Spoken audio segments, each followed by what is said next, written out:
On today's episode of DLLS Mavs, what was your favorite thing from last night's win over the San Antonio Spurs? Plus, we get into Cato's Corner with his observations on what happened between the Mavericks and the Spurs. All that and more on today's episode of DLLS Mavs. Here we go.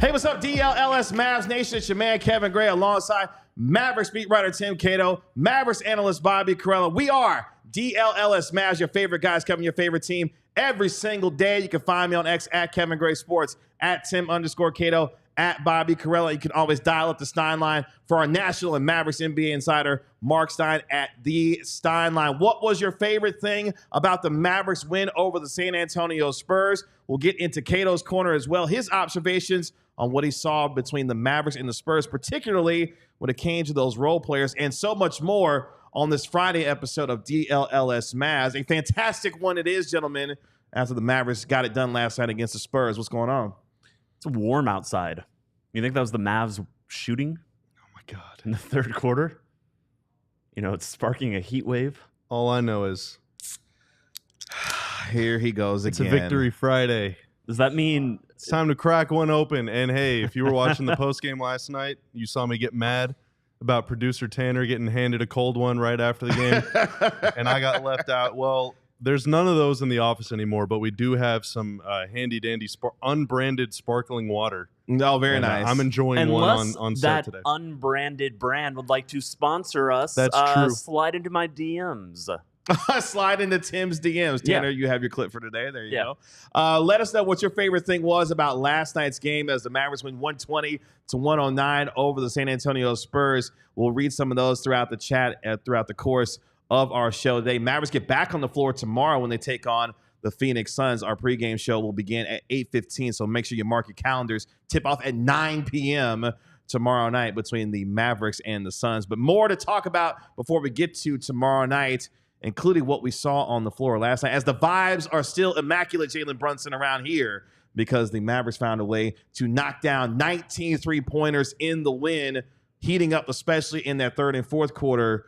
I think that was my favorite part of last night, just the barrage of three-pointers that the Mavericks rained on Victor Wembanyama and the San Antonio Spurs last night in the victory for them. I don't know why we're bringing up Jalen Brunson on a celebratory podcast, but I would agree that the three-point shooting of this team is it's great.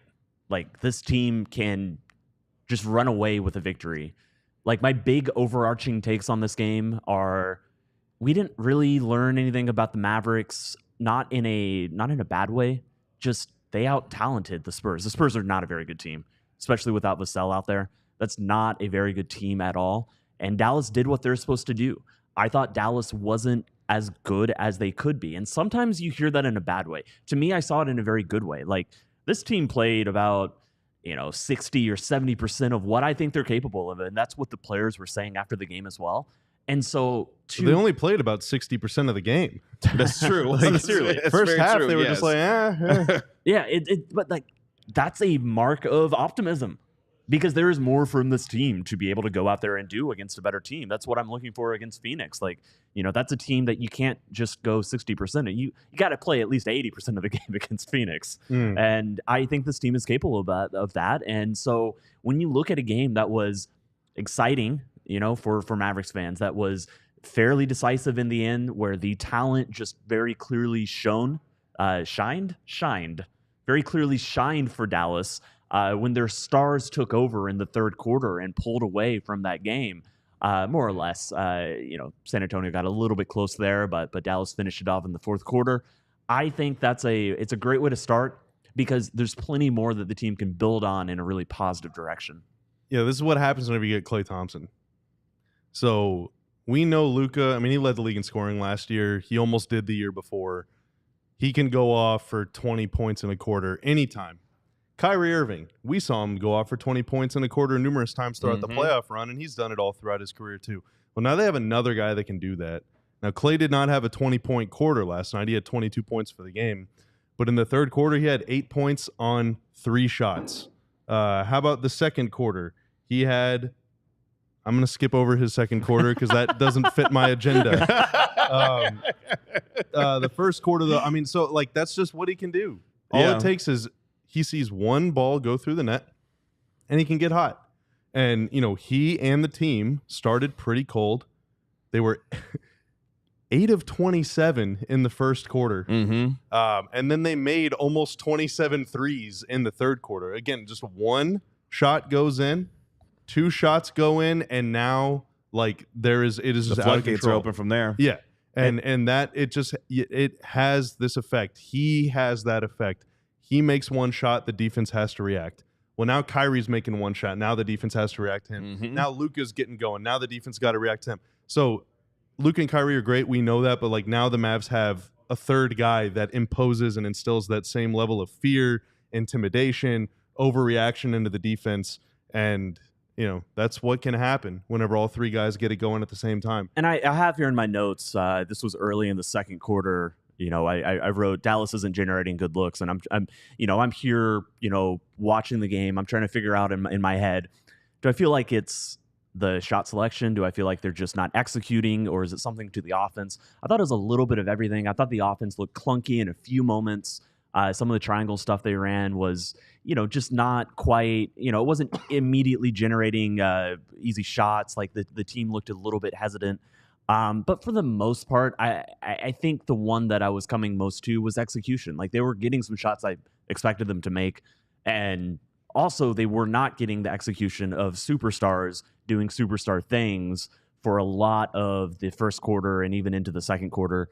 And then that flips. Yeah, I mean, because Luka that's what superstars do. Luka was smoking layups. Like, I mean, it was so clearly it was his evident first the first game half in a he long was struggling, time. for sure. He said after the game he was tired. Yeah. You know, first game in 4 months. Yeah, and once he picked up his legs in the second half, knocked down 4 threes in the second half, had 19 points. You saw the Luka that we're accustomed to seeing as the game went on. 2 things that stood out. We talk about the barrage of 3-pointers, had the quick strike ability of this offense. Think about the runs that the Mavericks went on in the second half. They were down 2 to start the second half. They open up the third quarter on a 22-6 run to go from what was a 2-point deficit to a 14-point lead. Then in the fourth quarter, they open up what was a 16-3 run to go up 20 at 103-83 with just under 9 minutes left. We're talking about 2 massive runs with the ability for them to knock down shots from the outside. I said it last night, and I believe it that much more, having thought about the game from last night that much more. When the Warriors were at their best, this was a team where no lead was safe. And the amount of shooting that this Mavericks team has between Luka, Kyrie, obviously with the addition of Klay Thompson, you cannot rest with a lead if you're playing against this team because they can wipe it out pretty quickly. And you can go from being up by 4 or 5 to being down by 15 in a hurry because of the ability for this team to knock down shots and do so in bunches like they did last night against San Antonio. Yeah, and you made the comparison between the Mavs and the Warriors, like the Klay Splash Brother era Warriors, where it just felt like usually for them it would happen in the second half and specifically the third quarter, but you kind of just, I feel like we're going to be watching every single game expecting that tidal wave to happen at some point. Maybe it'll happen the first 5 minutes. Maybe it'll happen sometime in the second quarter. Maybe it won't happen until the last few minutes of the game. But like, there's so much star power and so much shooting and so much cockiness and ego. I mean, there's just so much of this stuff on this team. Like, these guys know that they are badasses. Like Luka, Kyrie, and Klay Thompson. These are Hall of Famers. You know, they can all score 50. They all have scored 50. And that confidence will rub off on the rest of the guys as well. Yeah, they've all had a 60-point game at some point through their career. So, like, you just expect. Is that true? Yeah. Kyrie has? Kyrie scored 60 against the Hornets. Damn. I think the season that they traded him to Dallas, I think, earlier in the year. Okay, so it's very much earned cockiness. It's very much earned ego. And yeah, like, now those are great things to have on the basketball court. If his career high was 55, he has no right to be egotistical. But 60, he can. But like, you expect, like, I think they expect that to happen, and now we expect that to happen. So every single game, they are going to score 20 points in 5 minutes. Like, it's just going to happen. And I made this point in the post game last night too. whenever you shoot as many threes as they do, and whenever you take as many difficult shots, especially as Luka and Kyrie do, you're going to get some of this. You're going to get 20 points in 5 minutes, and then you're going to get 5 points in 20 minutes. Like, there's going to be some really hideous stretches of basketball, especially as they figure out a lot of this off-ball stuff that's new to this Luka-centric system. But the highs are going to be, like, off the screen. I mean, they're going to have some 50-point quarters this year. They scored 53 or 52 points in 13 minutes of game time last night at one point. Like, they are going to do disgusting things. But they're also going to do some disgusting things. So like we just got to be positively and negatively. Yes. Yeah. It's. I said this last night in my, at the rave I was at. That's right. Yeah, I saw Coop call it Club Cato. Yeah, Club shout Cato. out to Ben so too. True. I like that. Club Cato's at the arena. Cato's Corners here in the studio where we aren't blinded by the lights. But yeah, it's an outside in offense much more than it was an inside out offense last season. But outside in means that there is so much more dynamism to it, that it can just pop off out of nowhere for exactly what Bobby's describing. Like, it is just quick fire threes going in, consecutive shots, quick pace. I think we're going to talk a little bit about that in the next segment. That's right. So I won't go too far down that rabbit hole just yet, but it's going to be fun. It's going to be explosive. Like, this is an offense that is serious and can hurt you. It can hurt the opponents. Any opponents that you put up against them. Some of the folks in the chat liking what they saw last night from Coop. I love Klay's comment about Luka manipulating the game. We saw someone else, like DJ Dog 31, talking about Lively having a career-high 6 assists last night as well. Someone else had mentioned the combination of Daniel Gafford and Dereck Lively as the center combination. A lot of things to like about what you saw. More so, I would say, in the second half, because that first half was a little difficult to watch from a basketball standpoint, but the Mavericks were able to get their legs under them, especially in that second half. And I think one more quick shout out. One more quick shout out. So we talked a lot last night about Lively, rightfully so. Talked a lot about Klay. We've talked Luka, Kyrie. Just real quick shout out, Maxi Kleber. Did not play at all in the preseason. Got hurt. Barely participated in training camp. As far as what Mark Stein has reported, 15 minutes last night. Mavs were plus 18 in his minutes. Maxi, shoot threes. Don't put the ball on the floor. Just shoot threes. But my God, his defense was so good. He's so important. And that was such a really good example of how good he is on the court, how valuable he is, how unique he is, and also why it's so freaking important for them to make sure he's healthy come playoff time. He is that's one of the big reasons why you saw last night why he is so valued on this team. The defensive versatility. I thought there was an interesting key stretch in that third quarter, late in the third quarter. He knocks down a three in the left corner. Then Najee Marshall gets a layup off a Dereck Lively pass, just extending the lead back up again. Like, those are those moments, those critical moments where you need a veteran like Maxey to be able to calm things down, knock down a three. The defense that we saw, the block that he had on Sohan last night, those are the valuable pieces that Maxey Kleber brings and why he is such an important piece of this team. No matter how maligned he may be by some Mavericks fans, this is a guy that is valued by this organization, and he showed why in different ways for the Mavericks last night. The weak side block on against Sohan on that dunk attempt was just, that was just devastating. It was awesome. Yeah. Maxey, weak side, kind of prowler, lurker that can swoop in. He can still get up like that every few times. With Lively, if that's going to be the tandem off the bench, now we got some hot takes about that, about Lively starting or Gafford starting. We all agree. We're going to get to that. Yeah, we all agree Lively should start for the most part, but with Lively out there and Maxey, I expect Lively to defend a little more on the perimeter this season. And in those cases, Maxey is your backline guy. And earlier, during the preseason, I was like, man, if Lively's going to step out on the perimeter, that means that PJ Washington's got to be the backline guy. Like, that's a little spooky. PJ's tall and long, but he's not a shot blocker. But, like, if that's going to be Maxey, dude, like, what are you going to do? You're going to have to take a bunch of off-the-dribble crap, That's what Maxey allows you to do. There's points where he was guarding Wembenyama, and that allowed Lively to be the guy over in the corner guarding Sohan. And now Lively can roam around. Exactly. It's so synergetic. One more thing I'll shout out real quick, the collective team defense that the Mavericks had last night, particularly against Victor Wembanyama and Chris Paul.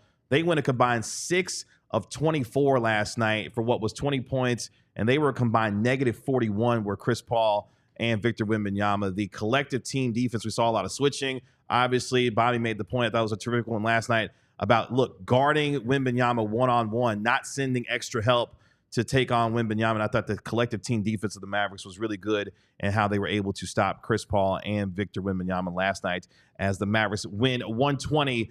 1-0 starts for the Mavericks as they look forward to tomorrow's game when they take on the Phoenix Suns. Continue to let us know in the chat what your favorite thing was from last night's game. We'll read some of those throughout the show. I see y'all talking about Chuck last night, what he had to say on Inside the NBA on TNT. We'll get to him a little bit later on in the show. Don't worry. We'll talk about Chuck a little bit later on. But coming up next year on the DLLS Mavs, not pregame or postgame show. I had either one of those in my brain. Post.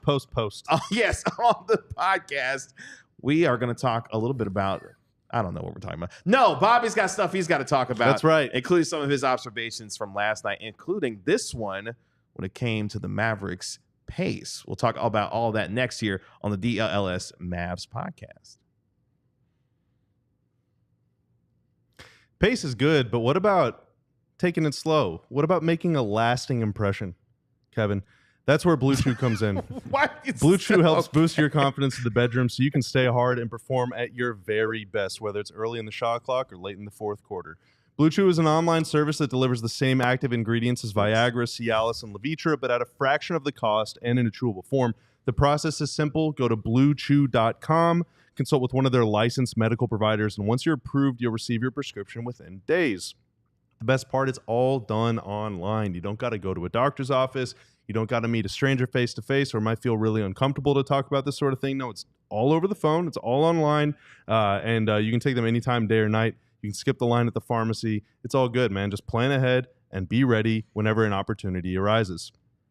We got a special deal for our listeners. Try Blue Chew for free when you use our promo code ALLCITY at checkout. Just pay $5 shipping. That's bluechew.com, promo code ALLCITY to receive your first month free. Visit bluechew.com for more details and important safety information. And we thank Blue Chew for sponsoring the pod.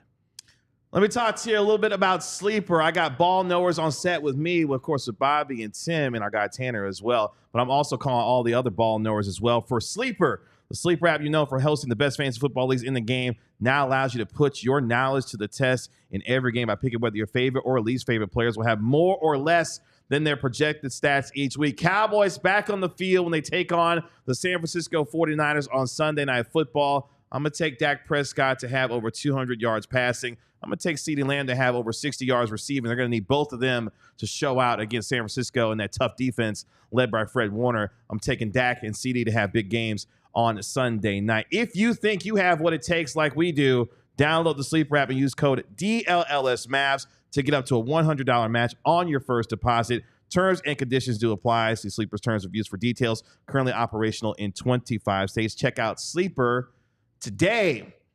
Bobby Carella's observations on what he saw last night when it came to pace, and one of his things that you've got to be able to check out when you become a diehard member as well that he's going to jump into. But before we get there, shout out to Super Chat Ardell. Ardell. If you could make that a little bit bigger, Tanner, that would be amazing. Oh, wow. We've seen players shoehorned together on a roster fall short. To me, it's the way these pieces fit that is most exciting.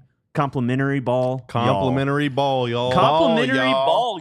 Shout out to our guy John Radigan. Ardell, that was pretty good. I'm gonna hand it to you as a writer. That is good wordplay. That's good. Yeah, but it is a good point because like versatility is the name of the game, right? Luka embodies versatility. He's a 6'8" point guard, right? He can do stuff that only bigs can do. He can do stuff that only wings can do. He doesn't play a style. He plays the style dictated by the defense because he's equally good at all of them. Yeah. Yes. Like, what are you giving me? I will go do that. And that can make it very difficult. Yeah. And in some ways, it makes it super easy to build around him, but it can also make it very difficult because the Mavs in earlier iterations have said, well, Luka can create three-point shots. Let's just get a bunch of three-point specialists that can stand still and just catch and shoot and defend.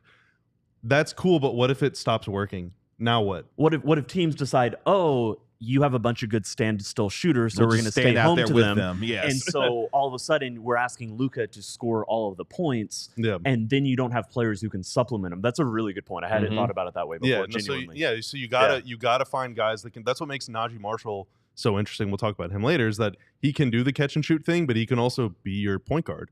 He can also run the floor. He can also defend ones and fours.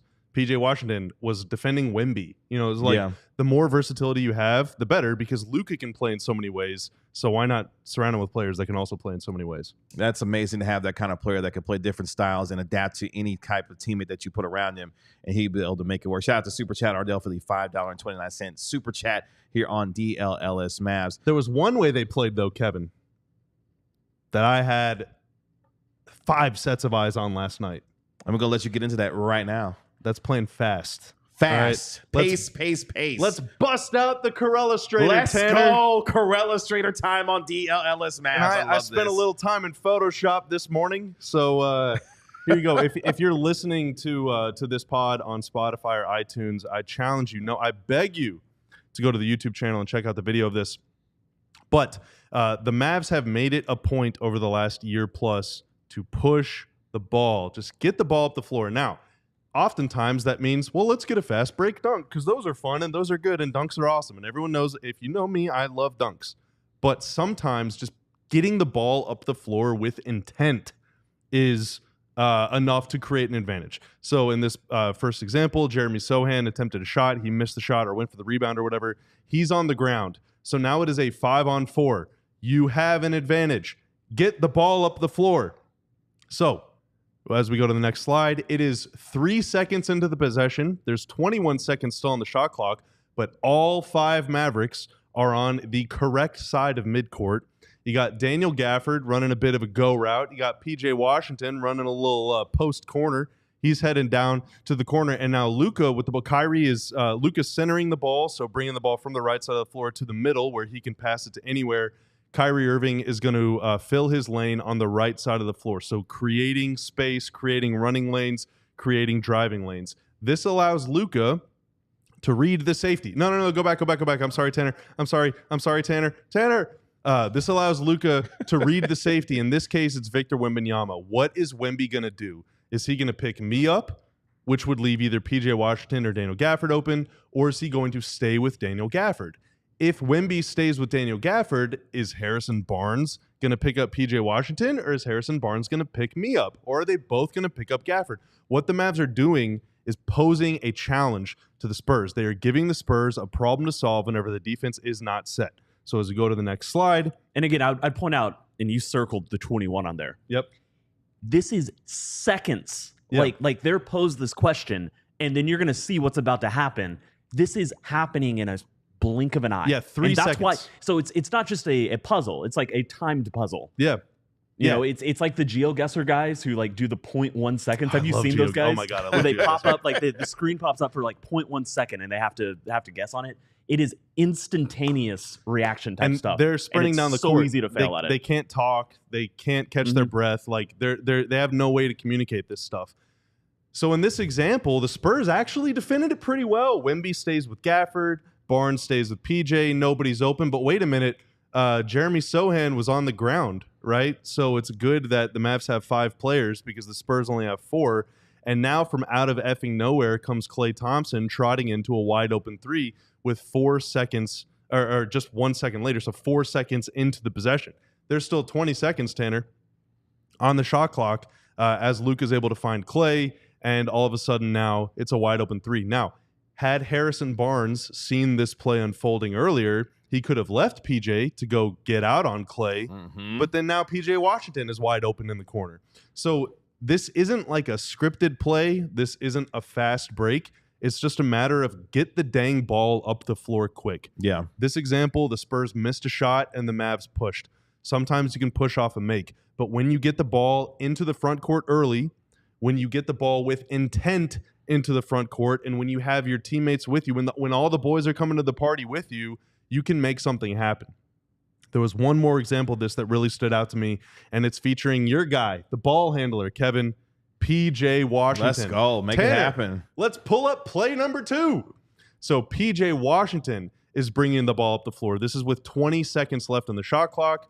The DLLS Mavs podcast logo is covering up Kyrieirving, who had no interest in bringing the ball up the floor. And you could see Luka Doncic at the top. He's got no interest either. Yeah, Luka Doncic is listening to some shoegaze music. He's just hanging out, staring at the ground. So this is all on PJ. Now, I say this all the dang time. Off a miss, dude, don't wait around and find Luka or Kyrie and give them an outlet pass or walk down the floor. Just bring the ball up the floor, man. Yeah. Because 2 years ago, Luka got mad not mad, but he wanted the ball in those situations. Yeah. He would sometimes get annoyed if you didn't go and find him, partially because the teammates around him would often mess up in these situations. It is different now. They have different personnel who Luka trusts, and Jason Kidd has gotten through to Luka, trust these guys to take it down, to do this instant, quick offense. Yeah, and when this happens, the worst thing that can happen is a turnover, but the real worst thing that can happen if you're PJ Washington and you're going on this, you're just going exploring, you're going roaming, is that nothing is there. And then you can give the ball to Luka or Kyrie just and pull get it back out and reset. But as we go to the next slide, now it is 5 seconds into the possession, so there's still 19 seconds left on the shot clock. Look at Chris Paul and Jeremy Sohan. They're circled. They're both pointing at Kyrie and Luka Doncic. Hey, those guys are really good. One of us should guard them, and the other guy should guard the other. Meanwhile, you got Klay Thompson, who's going to fill the weak side corner. So that leaves Julian Champagnie to stay at home on Klay, but also keep an eye on PJ to help in case PJ is able to take Barnes off the dribble. Again, because Chris Paul and Jeremy Sohan are figuring out who's going to guard two of the best players of all Luka time. And Kyrie, yeah. So PJ recognizes all of this and says, well, I'm just going to see what I can do. And he puts the ball on the floor, crosses over Barnes, gets into the middle of the lane, and on this last slide, Champagnie comes over to help, and that leaves Klay Thompson wide open. Which is a really bad idea to leave Klay wide open. But there's no other choice. Chris Paul and Jeremy Sohan are above the three-point line. They're trying to figure out what's happening with Luka and Kyrie. Wemby is glued to Daniel Gafford, who's already – shout out to Daniel Gafford, who always runs the floor so hard. That's your biggest, tallest player on the floor, and he's under the basket in 5 or 6 seconds. Like, that is really, really impressive. Dragging Wemby with him again. So Julian Champagnie is the only player on the Spurs that can help. He has to, and PJ is able to make the pass out to Klay, and now it's a wide open 3, 7 seconds into the possession. So because again, we talked about push the ball. Yeah, we talked about Wemby, and he's someone who could actually get out to that shooter. But he can't. If Daniel Gafford, we get a dunk. If Daniel Gafford was only at the free throw line, if he was only at the top of the key, Wemby would be there. But it's because he's occupied in that space there. Exactly. Yeah. Like Wembanyama has to fully commit to Daniel Gafford because otherwise it's 2 points. Yeah. But if Gafford wasn't down the floor already, Wemby wouldn't have had that difficult choice to make. He just would have taken away the play through. Exactly. So like this playing fast thing is not just Luka, it's on everybody. Everyone get down the floor. Yeah. And it's the difference between jogging and sprinting. Yeah. Because Gafford sprinted, he was already under the. If he had jogged, and nobody, like, players jog down the court all the time. Yeah. If he had jogged, he'd be in the center circle. Not the center circle, the like the free throw line. What do you call that circle around the free throw line? Is there a name for that specific circle? Wait. Bobby is stumped. Like the semicircle? No, like so it arcs above the free throw line and it arcs below it. I think it's like that dotted, like the semicircle. Yeah, but there isn't a name for that. I think circle? it's called the semicircle. The semicircle? Yeah, I don't know. Because I always thought of it like the church circle. So the church circle, the semicircle, the center court, the center circle. Yeah, I know. There's no way of knowing. But like, I'm gonna look this up in the break. You know, in the first example, the Mavs got a 5-on-4. In the second example, the Mavs essentially were playing 3-on-3. If one guy on the Mavs didn't get up the floor the way they did, there would be no advantage.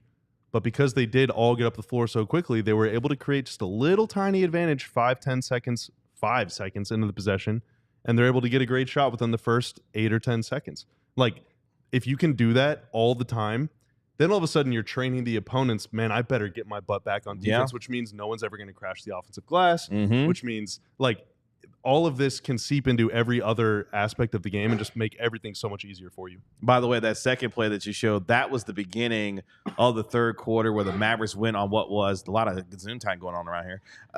What was a 22-6 run for the Mavericks to begin that third quarter. It all started with the hustle down the floor, finding Klay open to knock down a three-pointer, and the floodgates were open from there and turned what was a 2-point deficit at halftime into what was a 14-point lead. That just shows you the quick strike ability of this Mavericks team. And by the way, Bobby, there's someone that agrees with you in terms of playing with pace. If you could throw up this tweet from Zach Lowe, formerly of ESPN, at Zach Lowe _NBA. Dallas, Luka committing to play with pace, especially after misses. You were talking about even after makes as well. That's right. Since acquiring Kyrie has been the most important macro change in their style. Even more dangerous with Klay running wings, Spain pick and roll with Klay as a back screener is predictably going to be a problem for defenses. The Spurs were, quote unquote, flummoxed.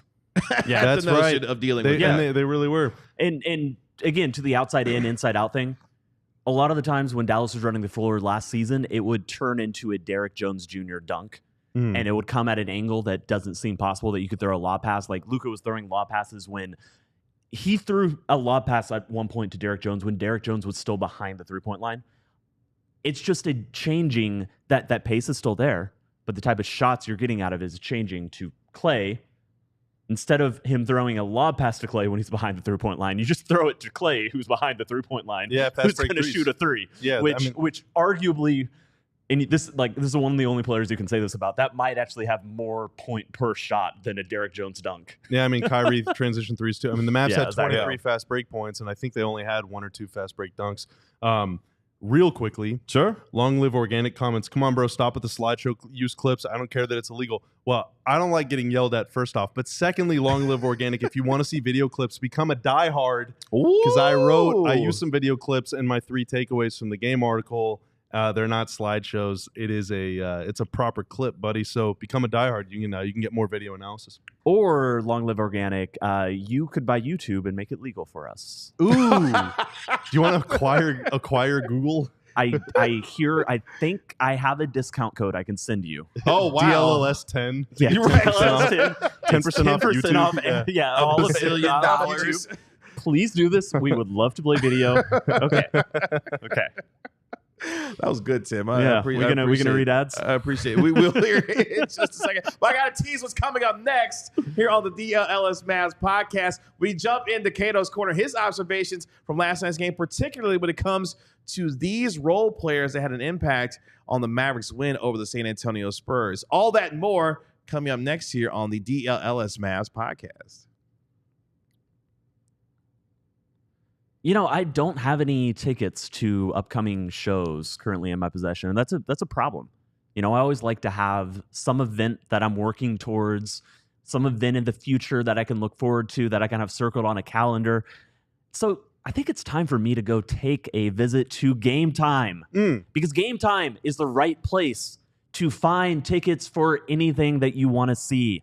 You've got, you got sports games. Of course you got sports games. Everybody knows that.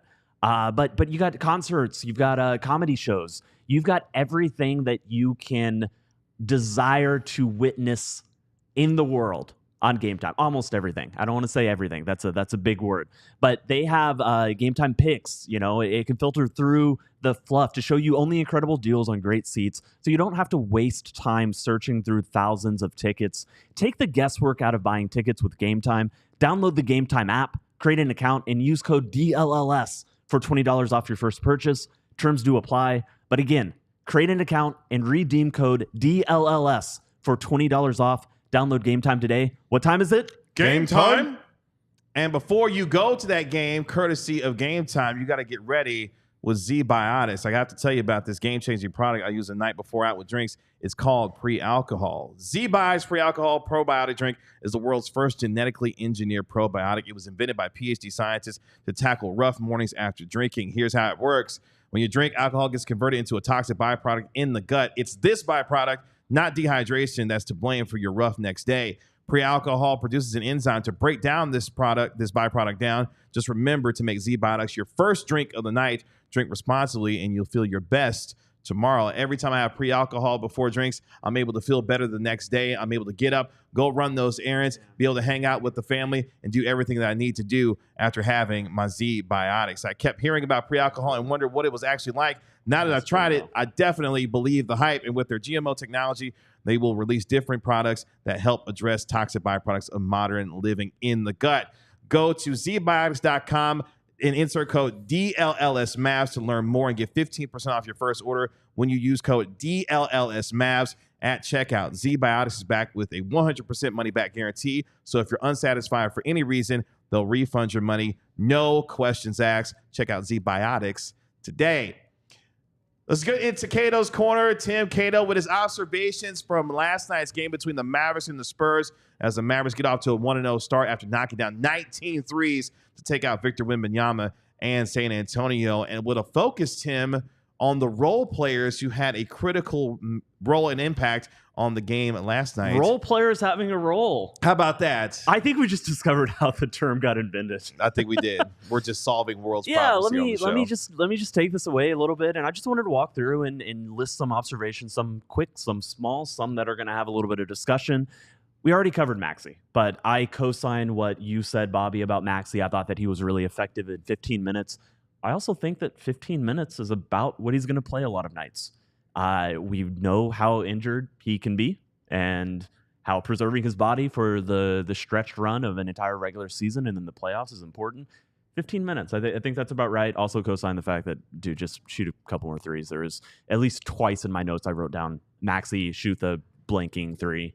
Both times it was bad because a missed three is fine, but what he did is pump fake, dribble into a really tough floater. And then the spacing is weird. No one can get the rebound. And you're out of position. Like, he's slow to get back. Everybody's slow to get back. Shoot the ball. But I think we covered Maxey. You good on Maxey? For sure. Hardy over Dinwiddie. I think that was expected in the rotation, that Hardy was going to get those minutes first. And it was the right choice. His 3 threes in that second quarter were huge to keep them in the game in that first half. And so Jaden Hardy, for sure. He had 2 really nice passes. He is still a super inconsistent passer, but I thought there was one read he made against 5 defenders in front of him that I was very impressed with. He found it was a gaffer Lively under the rim. He had another one that was a little fancier, a little bit more dazzling, but it was really, there's a 5-on-5 read that just really stood out to me. That's great to see improvement. He's still going to be inconsistent in that area, but just seeing small signs of growth is good. Quentin Grimes, I'm going to kind of tie this into the Hardy section. Quentin Grimes, super pedestrian stat line. I don't care. I don't care at all. I thought, he is going to be fine. Everything's going to be fine with him. The one thing I'm going to say is that I think Quentin Grimes needs to be a Hardy type reliable shooter. When he's open and he's got easy looks. You got to make that shot. Mm-hmm. You got to make that shot. Also, and we saw this a little bit in preseason, there's a little bit of shot selection stuff with Quentin Grimes to iron out. There isn't a 3-pointer that he won't mind taking. And that's good. That's good. Yes. I guess if I have a big question, and again, this is way too soon to really get into this, but he might be more of a volume shooter than like a elite shooter. He's got really good wide open percentage numbers. I want to say like 42% during his best seasons, but volume might just mean that you get your shot off. It doesn't mean that it's going to go in. Like, usually you associate the more threes you take, the better shooter you are. I do want to see that 3 go down, but I'm not worried at all about him. Najee Marshall. This is something I want to dig in a little bit more. And I think already, I'm not worried that he had good moments in the game last night. I'm not really looking at his stat line and thinking 1 of 6. That was a catastrophe. I thought overall, in a win like that, everybody was pretty positive. There's one thing I want to bring up, and there's one thing I probably should have brought this up in preseason, and it's a little bit, honestly, I'm kind of a coward. I got carried away a little bit with the optimism. But there's one comp I want to make about Najee Marshall. When you think about players that are kind of similar to him that have come in, and happy to hear disagreements here in a second, Bobby. I think you're going to have a rebuttal. I think of players like DeLon Wright and Josh Richardson. It can be really hard for a player who is kind of one of those luxury shot makers, shot creators, a limited shot creator, but kind of like luxury. It's like, oh, great. Luka's going to do most of the shot creation for the offense. Used to be Brunson. Now it's Kyrie. Mm-hmm. You've got all this shot creation that's just naturally happening to the 2 stars. So if you got another guy on the weak side who can create his own shot, voila, all of a sudden, that's even better. Yeah. But we've seen players like this come in, and they struggle a little bit because it can be really hard when you're playing on an offense where so much of the creation is driven by 2 players, and specifically 1 player often in any given lineup. It's really hard for these players to find their spots, to find when they should go create. When do they go do this? Or when do they, kind of settle into a role and just make sure that they, play their spot up role. And I think we've seen players kind of come in and struggle to do that at times. And so this is not me overreacting and thinking that Najee is not going to work in Dallas. And in fact, when you think about DeLon Wright, when you think about Josh Richardson, there's a few other players that are in the similar mold as him or as those two, he's already more advanced because I think he's a little bit better as a connective passer. I think he's a bigger defender, and that stands out as something that is just going to be obviously impactful. We're going to see how the three-point shooting goes. I think that's also an adjustment for him, just because he's going to be more open. He's more open than he's ever been in his career, and he's got to figure out which shots he wants to take and which shots he doesn't want to.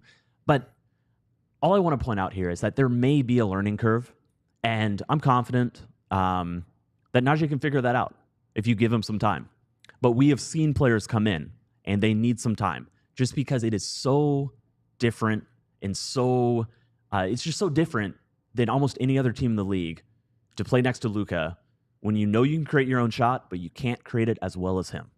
And you got to learn, when is it better for me to try to go do that versus just giving it right back to Luka, who's the best player, one of the best players in the league at doing that, just finding that balance. It can be a really tricky thing for players, and that's something that I'm very interested in watching over the next few weeks and seeing how Najee adjusts to that, seeing how he figures it out, because I think he can, but I think it is something that's going to take some time.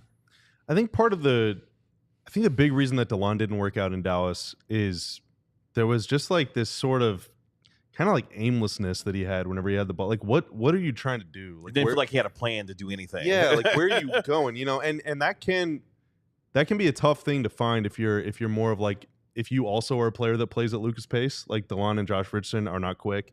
You know, it kind of takes them a little while. They're a little more methodical. Would you say Najee is, though? No, not necessarily. Yeah, he's also not a really quick player. Yeah, but I'm getting there. I'm getting there.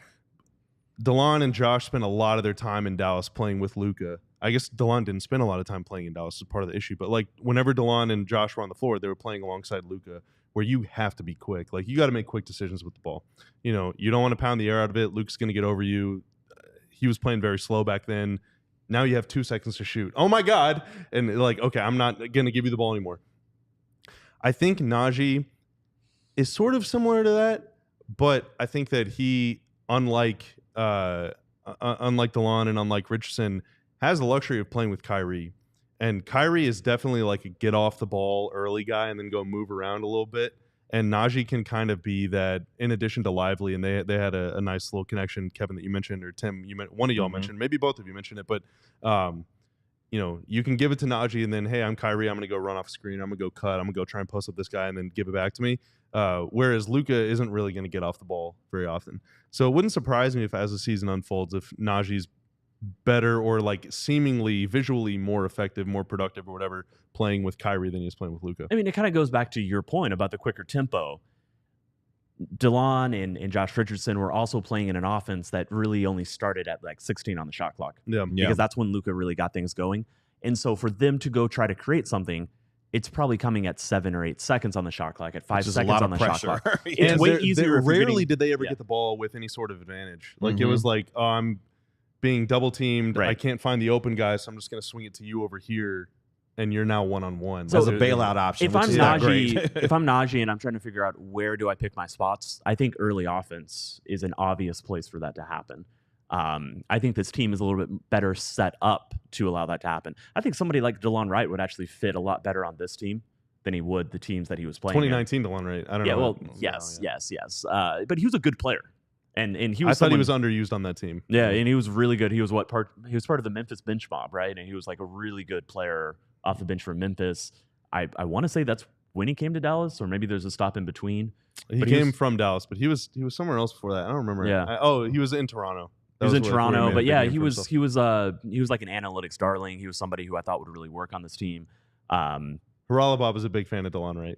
He was. Wanted him to start. Yeah. Got his wish twice. Is that our first reference of him on this show, I believe? No. It's not. No. We talked about Boban starting Game 7 and all that. Oh, did we? Yeah. Yeah. Oh, yeah, that's true. We've only been on there 2 months, guys. What the heck? Oh, no, I'm just making sure. I was like, I wonder if that was the Bob's first telling, I just go around talking about him constantly. So I think 2 mentions in 2 months sounds about right. I really don't talk about that anymore. I want to say real quick on the Marshall thing real quick, too.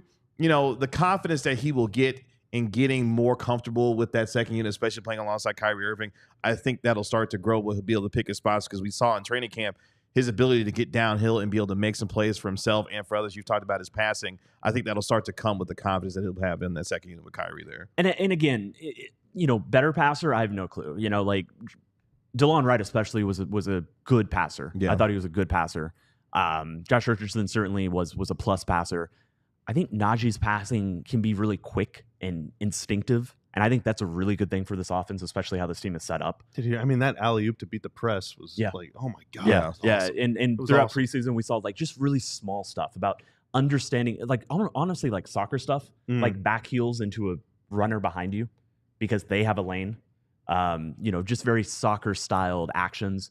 I think all of that stuff is going to work well. I do think that Najee is better set up to succeed, both because of this team and the players around him, and also his skill set is a little bit better suited to this. But yeah, I think that's my big overall, observation here, or really what I wanted to hammer home. Kind of why I, was like, Kevin, can I have a segment? Is because I wanted to talk about how even though Luka, even though everything around him, all the environmental influences have improved, it still can be really tricky for a player like him to find his role. And so if he has, a few weeks with a bunch of games like this that are 1 of 6, or, maybe he hits a 3, so he's 2 of 6 and still is making some good plays, but overall is, looks a little bit lost. Maybe he'll be awesome, tomorrow against Phoenix. But if that's the case, that could be a reason, and it also could be a reason just to stay patient and give him time. That said, the one thing I will say about Najee that I do disagree with, that I've seen all over Twitter, there's a lot of people who are saying Najee is an obvious upgrade on Derrick Jones. I don't think I agree with that at all. It's not a big deal. Like, Dallas is going to be fine. He is a good like-for-like replacement. But I'm not necessarily sure that, I think everybody should be very happy with the offseason Dallas had, and there's reasons that they made every move. And for the most part, it was a home run. It was a home run offseason. It doesn't have to be this player against that player. Just because a player departed doesn't necessarily mean he's going to be a different player. We'll see if he's a better fit or not not a good fit. He'll be a good fit. I'm very confident in that. I'm confident he can figure this out. Just saying, sometimes it's just a different player who's now filling the same role as somebody else. Lot to sort out throughout the course of the regular season, but these role players are going to be asked to do a lot for this team as the Mavericks navigate through the Western Conference as they get back to the NBA Finals like they did a year ago. Shout out to Tim Cato and Cato's Corner here on DLLS Mavs. Coming up next here, this NBA analyst or NBA legend says this about if the Mavs were lucky, and another one says the rest of the West should watch out for the Mavericks, who they are and what they said. We'll talk about that and more coming up next year on the DLLS Mavs podcast. AllDLLS.com/diehard is where you can go today to take advantage of a limited time introductory offer to join the mighty ranks of the diehards. Dude, and so many folks have just today. Shout out Sean, Charlie, Dan, Paul, Chris, Nolan, and Ryan. Not the same guy. Michael, Patrick, Jeffrey, Alex, Nathan, Bates, Chase, Abdullah, Matt, Brandon, Aaron, Kaval, Chris. Oh my God, there's so many people that have joined up taking advantage of this offer. Whenever you do, you get a free shirt.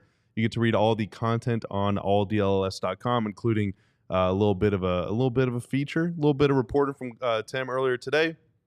All our post-game takeaways after all 82, including the playoffs, and exclusive content covering the Cowboys, the Rangers, the Stars, and more teams to come. So you definitely want to do that. You can join the Die Hard Discord. Like I said, you get a free shirt. You get a discount on future merch. You also get a discount on future live events. Our first one for the Cowboys coming up here in a couple weeks, actually. Don't tell the team, I guess. Maybe they'll figure it out before then too. Maybe the players will get cut and they'll come hang out with us at the party. The only way to know is to become a diehard, and then you can come to these events and hang out with us. It's a really good time. I would highly recommend it. Also, for Long Live Organic, I was posting some vids on the Discord last night too, so that's another place to go catch some vids if you're a big vid guy. And we are going to be doing, starting next week, Aisha Morrison, who covers the Cowboys, is going to be doing some film breakdowns of Cowboys games. We got Sean Shapiro and Sam Nessler on Stars. Those are two video gurus. I'm a complete and utter dork when it comes to video, so I'm going to be doing some breakdowns as well. So we got a lot of stuff. You could have ended that at dork. That's true. Yeah, it's not a when it comes to I am situation. A dork. Wow. Who will be doing video breakdowns on the site, so definitely do that. You also get a physical Die Hard card and so much more. Do the Die Hard thing. Just do it. What are you waiting for? Just do it. It's literally like every cool person I've ever met is a diehard. So like, do you want to do that or not? Like, the choice is yours, man. What are you waiting for? AllDLLS.com/diehard. Become a diehard member today. Show out that physical diehard card. Tag us on social media, and we'll shout you out there. Again, AllDLLS.com/diehard. Become a diehard member today. What this NBA legend said about the Mavericks getting lucky last year, and another one saying that the rest of the West should watch out, who they were and what they said, coming up here in just a moment. But last night, the highlight of the night had to come, Tim Cato, from our guy Luka Doncic, because we all know that he is a regular wizard on the floor, but what he did last night and what he was able to do from his passing was absolutely incredible, and he showed it off once again last night. And I think everybody knows the pass that we're talking about. It's the one that Luka threw over his shoulder to an open PJ Washington. It was neat. But I want to show one specific screen grab off Twitter. Tanner, hit it. He is almost decapitating Wembanyama, which is funny for a lot of reasons. First of all, Luka, we know that he throws this over the back pass. And shout out your guy, Charles, good Mavs Twitter guy on Twitter, on X. Yep. That's where they are. I believe his phrase or somebody's phrase that went along with this was the favorite genre of Luka. This person's favorite genre of Luka pass is the almost decapitation. And it's funny because only Wembanyama being that tall, like anybody else in that position, it would have been, a foot over their head. And because it's Wembanyama, all of a sudden that pass is just about, taken off, an eyelash. And then obviously it goes perfectly to the corner. It finds PJ Washington. PJ Washington, I think, was 2 of 7 on threes last night. But I will say, if you'd have missed that one, it'd been finable. PJ Washington, from my memory, has a pretty good track record of hitting the highlight passes. Tim Hardaway Jr. was the ultimate knockdown the highlight pass guy. Yes. Yeah. He was. Jaden Hardy's been really good at it too. Yeah, Hardy's been good. There's a list of guys who aren't as reliable. I don't want to call him out. PJ might actually be on the list, but shout out PJ. You have the liberty to do so if you feel like it. You can shoot 2 of 7 as long as you knock down the highlight ones. But yeah, it's just so funny to me that screenshot. I just love that screenshot so much. Okay. Logan in the chat says Luka's the best passer in the league. I disagree. Luka's one of the best passers of all time.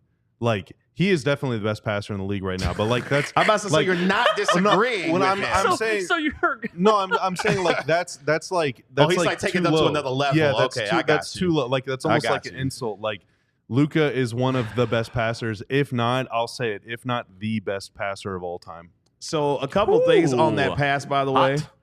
I haven't seen a lot of basketball from before like the 80s. Put that screen grab back up real quick. My opinion might be useless. What do you got?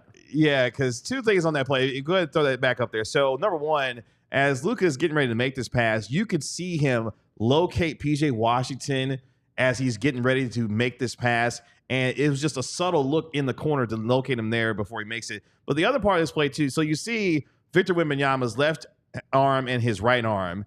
On this play, Victor Wembanyama is so damn tall, he literally strikes the base of the backboard as he's trying to defend this pass. If you go back and watch the video, his right arm strikes the base of the backboard. No way. And it like bends his arm backwards as he's trying to defend the pass. You told me this, but I hadn't seen it, and I still find this hard to believe. I'm going to go find video evidence, but like that is... It is crazy how long and athletic he is. Extraterrestrial. That he literally just bends his right arm as he's hitting the base of the backboard there.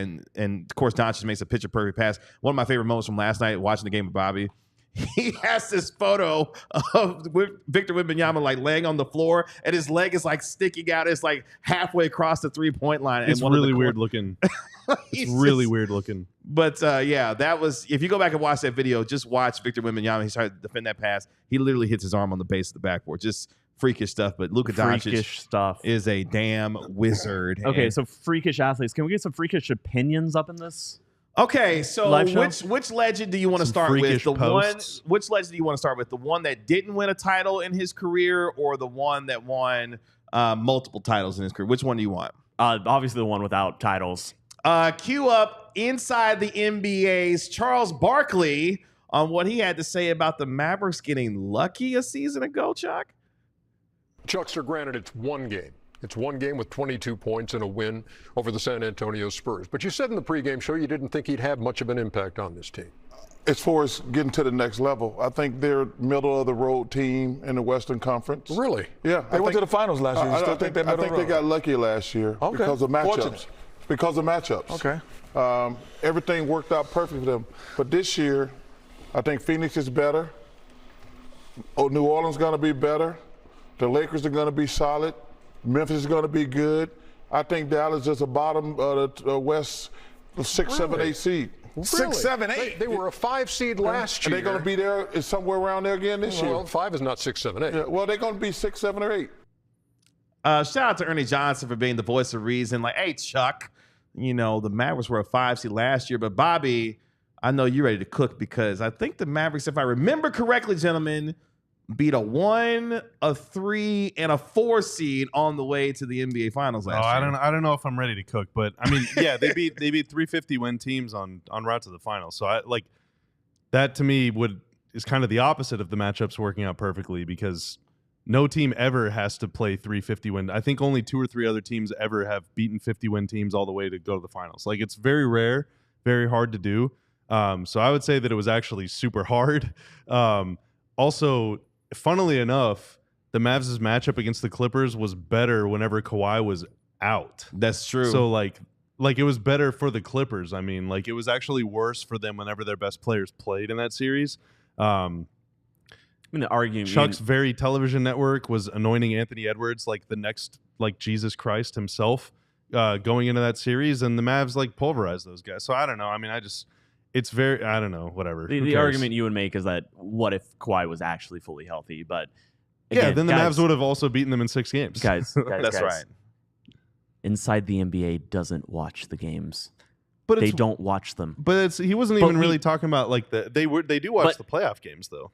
Do you think they watched the playoff games and that was their takeaway? That's what he's saying. All I'm saying is I'm reminding people is that good. It's fun to dunk on them because they have a very big platform and they say really dumb stuff.